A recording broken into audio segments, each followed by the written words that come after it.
Hello class, this is going to be our video demonstration for one-point perspective. If you guys have already gone over the lecture, I'm going to be repeating some of the same information, so hopefully it doesn't get too repetitive here. So whenever we're getting started with our perspective drawings, the first thing we want to do is drop in our horizon line. So get our ruler, we're going to drop it in, try to get it about halfway on our page here, push down to kind of keep things stable, and then we're going to drop our horizon line in. So the next thing we want to do is choose where our vanishing point is going to be, and our vanishing point can be at any point along this horizon line. For the sake of the demonstration, I'm just going to go ahead and start it off kind of simple and place it right in the middle here. So if you recall from the lecture, the vanishing point is basically where we're going to be drawing our vanishing lines to. And the next step, since we're working with one-point perspective, is actually going to be drawing the front face of our object, right? So the difference between one-point perspective and two-point perspective is that in one-point perspective, we're always facing one flat face of an object, right? We're not really at an angle, we're not above it, below it, we're right in front of it, and we can see a nice plain flat face. It could be the front face of a box, a pyramid, any object that has a nice flat face. So what I'm going to do first is just kind of get started with a simple, just a square. So I'm going to keep it pretty easy and put the square right in the middle of my page here. Won't be a perfect square, but that's okay.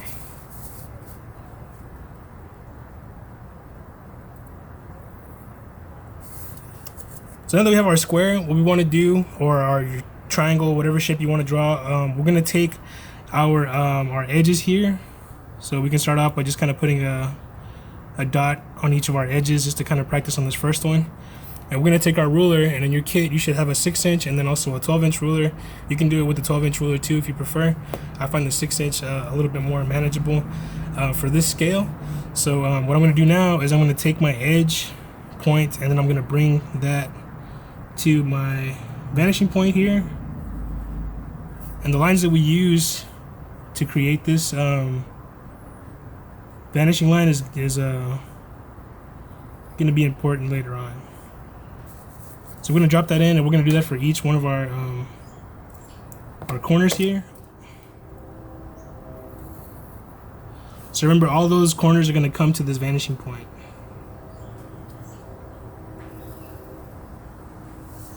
So once we have these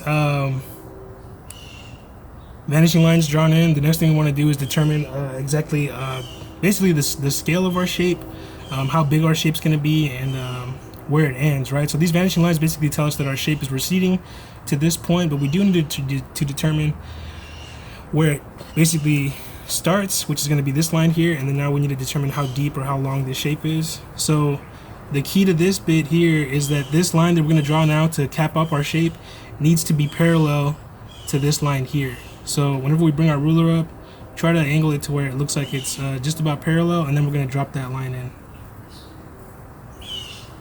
So now we have the bounds for our shape. If we can come back in here and darken those up, make it a little bit easier to see.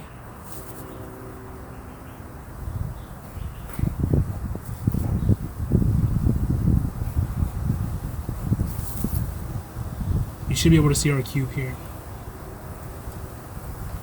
Now, if we imagine that this is a solid shape, we wouldn't really be able to see the vanishing lines coming off of these top corners. So for this one, since we are basically right smack dab in the middle of our vanishing point, all we're going to see is this one face and then the bottom, right? We're in the center of our vanishing point, and then we're above our horizon line.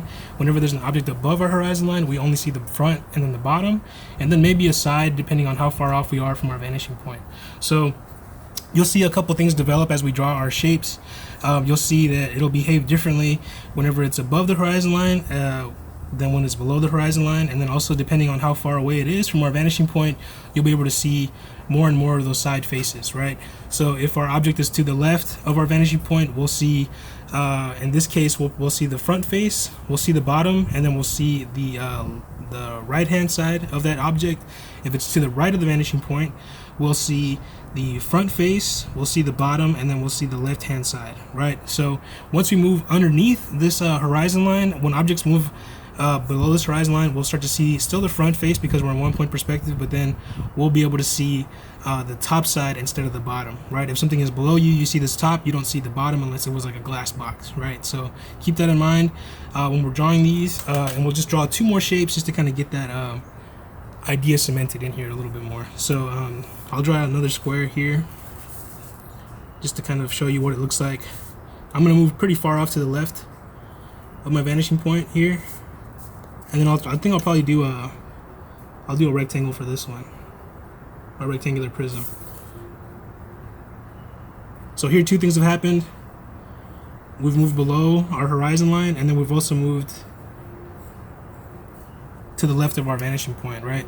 So this is our horizon line, this is our vanishing point. These lines are vanishing lines. Keep that in mind, right? Just so that we're getting that vocabulary down. So just like before, we're going to put these these 4 dots on our corners. Could be 3 dots if you drew a triangle. We can draw other shapes too. They don't all have to be boxes. They can be triangles. They can be letters like a L or an M, whatever letter you want to throw in there.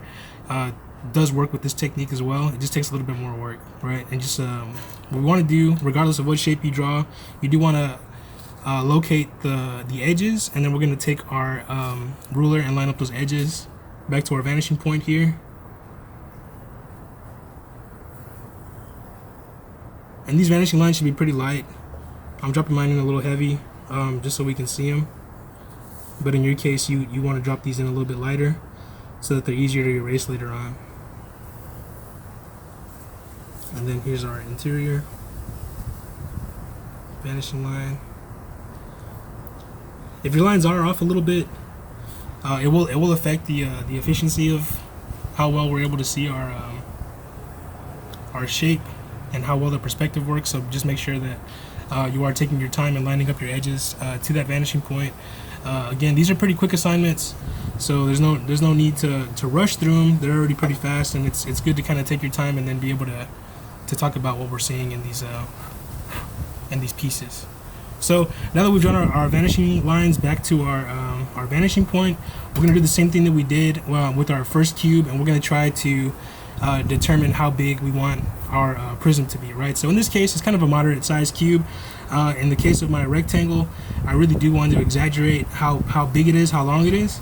So what I'm going to do is I'm going to drop in my 2 sets of parallel lines. So my first parallel line is going to be parallel to this leading edge here, so we can say side 1. So we want to make our second side parallel to this line right here. So like I said, I'm going to make it pretty exaggerated. So these 2 lines are parallel. This is now the full length of my box, is from this point all the way to this point here. So it's a pretty long box. So now what we want to do, we've established what the one side is. This is our the left side, or our right side of our object. So what I want to do now is develop what the top is. So we drew this line that was parallel to our first side, and then now our next set of parallel lines is going to be from this face, from this top face. We'll call it our top line, whatever. We want to make our back line for the top of our box parallel to this line here. So I started off at that little corner from my parallel line from the face, from the side face, and then once those 2 are perpendicular, I'll make sure that my top lines are parallel to one another, and then I'll draw that line across. So now, like I did before, I'm going to go back and darken the lines that define the full edge of my shape.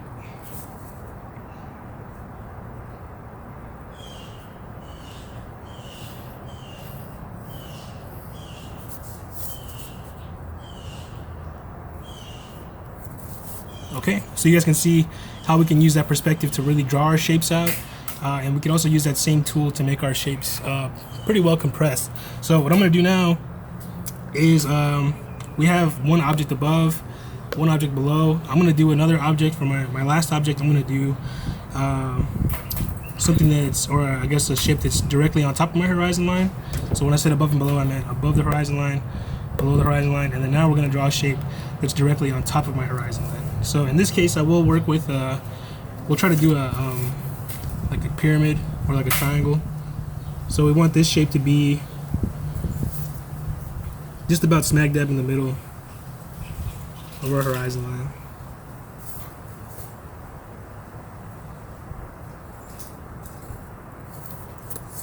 Okay.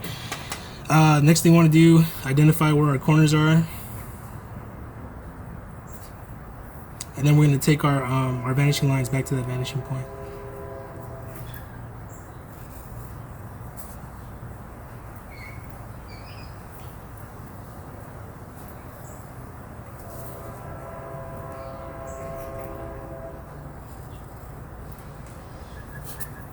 Okay, so then the next step is going to be going in here and then dropping in our set of parallel lines. So again, I want my side line to be parallel to whatever the leading line is, or the leading line on this face is.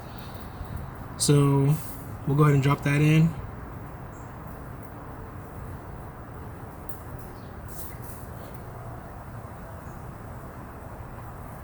And then we'll reinforce the lines that complete our shape.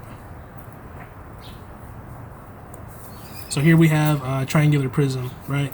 So one cool thing that we can also do as we start to kind of drop these shapes in is we can actually use the same information from this triangular prism to drop in another triangular prism just behind it, right? So we can take another line here that's parallel to this line, and then we can drop in a line that's parallel to this outside leading edge,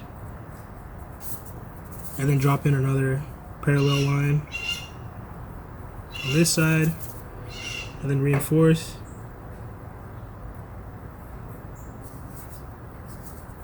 And then we can kind of just drop in that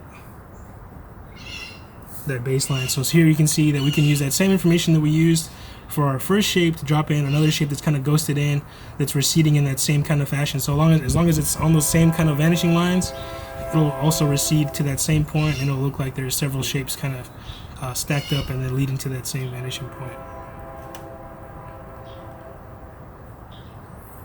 All right, so to recap, if an object is above our horizon line, so we're above our horizon line, we see its bottom, right? We're gonna see the bottom of an object. If an object is right on the horizon line, so it's directly on it, we're not gonna see the top or the bottom, but we are gonna see the front, and then we're gonna see the side of it, right? Front, side, and that's if it's directly on top of the horizon line.